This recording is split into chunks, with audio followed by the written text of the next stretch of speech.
দেশে একটা ফাইজলামি চলতেছে, চরম ফাইজলামি চলতেছে।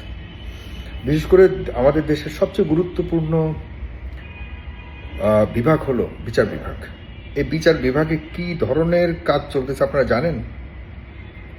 খুব হতবাক হয়ে গেছি আজকে গত দুদিনে চিহ্নিত যারা আত্মস্বীকৃত এবং প্রমাণিত অপরাধী, যারা আগের সময়ে আগের সরকারের নেতা নেত্রী, আগের সরকারের গুরুত্বপূর্ণ বিভিন্ন সংগঠনের নেতৃত্বে থাকা অবস্থাতেও শেখ হাসিনা এত দুষ্টু হওয়া সত্ত্বেও ওইসব অপরাধীদেরকে ছাড় দেয়নি এবং তাদেরকে বিভিন্নভাবে তাদের নামে মামলা এবং তাদেরকে বিভিন্ন দায়িত্বশীল জায়গা থেকে সরিয়ে রেখেছিল তারা শেখ হাসিনার আমলে। সেই অপরাধীরা এখন এই আমলে এই সরকার ইন্টারিম গভর্নমেন্টে ডক্টর মোহাম্মদ ইউনূসের নেতৃত্বে যে সরকার চলছে, সেই সরকারের 1 বছর পূর্তিতে সবাই বের হয়ে যাচ্ছে, খালাস পাচ্ছে, মুক্তি পাচ্ছে, জামিন পাচ্ছে। গতকালকে আপনারা জানেন জি কে শামীমের যে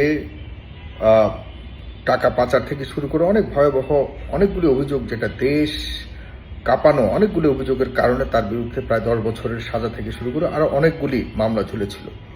সেই 10 বছরের যে মামলাটা ছিল, যে রায়টা হয়েছিল, সেই মামলার ব্যাপারে জামিনের ব্যবসা করার জন্য জামিন করিয়ে অনেক অঢেল টাকা আদায়ের একটা চেষ্টার অভিযোগে তৎকালীন সময় অতিরিক্ত deputy attorney general Jannatul Ferdous বা অ্যাডভোকেট রূপা, যাকে আওয়ামী লীগের একদম খুব ঘনিষ্ঠ এবং খুব স্ট্রং একজন আইনজীবী হিসেবে সুপ্রিম কোর্টে তাকে সবাই চেনে, এবং তার হাজব্যান্ড, তার স্বামী কিন্তু বর্তমানে বিচারপতি, এখনো পর্যন্ত বিচারপতি। সে অ্যাডভোকেট রূপার তার হাজব্যান্ডের নাম হলো বদরুজ্জামান সাহেব, এবং সেই অ্যাডভোকেট রূপাকে তৎকালীন সময় শেখ হাসিনা সরকার তাকে ওই অভিযোগের ভিত্তিতে ডেপুটি অ্যাটর্নি জেনারেল পদ থেকে সরিয়ে দিয়েছিল এবং তার বিরুদ্ধে দুদকে মামলা করেছিল। সেই মামলায় লড়ছিল অ্যাডভোকেট রূপা। সে তৎকালীন সময়ে আওয়ামী লীগের আইনজীবীদের নেতা হওয়া সত্ত্বেও অ্যাডভোকেট রূপাকে ছাড় দেয়নি। সে অ্যাডভোকেট রূপা গতকালকে দুদক থেকে খালাস পেয়েছে, দুদক থেকে প্রজ্ঞাপন দিয়েছে যে অ্যাডভোকেট রূপার বিরুদ্ধে কোনো অভিযোগ পাওয়া যায়নি, যেহেতু জি কে শামীম অলরেডি কয়েকদিন আগে মুক্তি পেয়েছে। বিষয়ে এমন নাটক চলছে, তাও কাদের কারণে জানেন? অবাক হয়ে যাবেন। কারা কারা এগুলি করছে সব খবর আমাদের কাছে আসছে। বিএনপি, জামায়াত এবং যারা এখন বর্তমানে আদালতে নেতৃত্ব দিচ্ছেন, মস্করা পাইছেন দেশটাকে। মস্করা করেন না। অনেকের জীবনের বিনিময়ে এই দেশটা আমরা বিনির্মাণ নতুন করে করার চেষ্টা করছি। ফাইজলামি চলছে, এগুলি ফাইজলামি। ছি ছি ছি ছি, এগুলি বলতে চাই না। আমি কাউকে অপমান করে, কারো চরিত্র হানি করে, কারো চরিত্র হনন করে আমি কখনোই ভিডিও করি না, কখনোই ওরকম লেখালেখি করি না। কিন্তু যাদেরকে আওয়ামী লীগ ছাড় দেয় নাই, তাদেরকে আপনারা ছাড়াচ্ছেন। তাদের সাথে আপনারা কোটি কোটি কোটি কোটি টাকার বিনিময়ে জামিন ব্যবসা করছেন।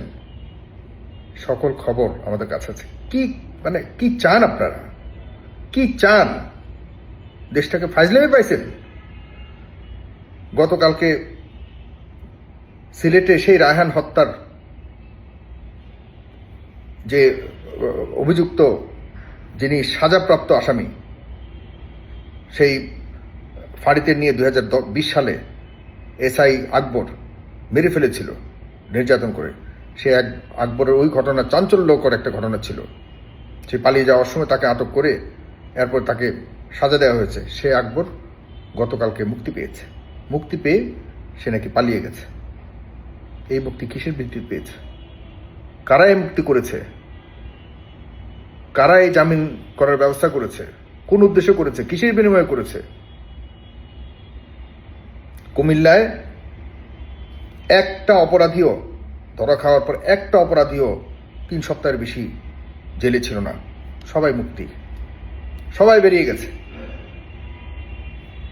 যারা দেখছেন আমার এই ভিডিও, প্রিয় দর্শক ভাই ও বোনেরা, আচ্ছা, মাঝখানে শত্রু কারা হচ্ছে বলেন তো? আমরা কি আওয়ামী লীগের একমাত্র শত্রু? আওয়ামী লীগকে আমরাই ঢুকাচ্ছি আওয়ামী লীগকে, আর তারা বের করছে, ব্যাপারটা কি এরকম? তারা আওয়ামী লীগের বন্ধু হয়ে যাচ্ছে আর আমরা শত্রু, ব্যাপারটা কি এরকম বোঝাচ্ছে? তারা কি চাচ্ছে? তারা আওয়ামী লীগের কেউ যদি অপরাধ করে থাকে, তাহলে অপরাধী হয়ে থাকলে যদি জেলে যায়, অপরাধের যে অভিযোগ সেই অনুযায়ী যদি তাকে জেলে পাঠানো হয় বা তাকে গ্রেপ্তার করা হয়, এই গ্রেপ্তার যারা করেছে বা যারা করছে তারা কি অপরাধ করছে? যদি অপরাধ না করে থাকে তাহলে তাদেরকে আপনারা মুক্তি দিচ্ছেন, জামিন করিয়ে দিচ্ছেন। তারা বুঝতেছে যারা ঢুকিয়েছে তারা অপরাধী, আর আপনারা বন্ধু আওয়ামী লীগের। একটা সিদ্ধান্ত নিতে হবে সবাইকে। আওয়ামী লীগকে আমরা ক্ষমা করে দিই, তাহলে তো হয়ে যায়।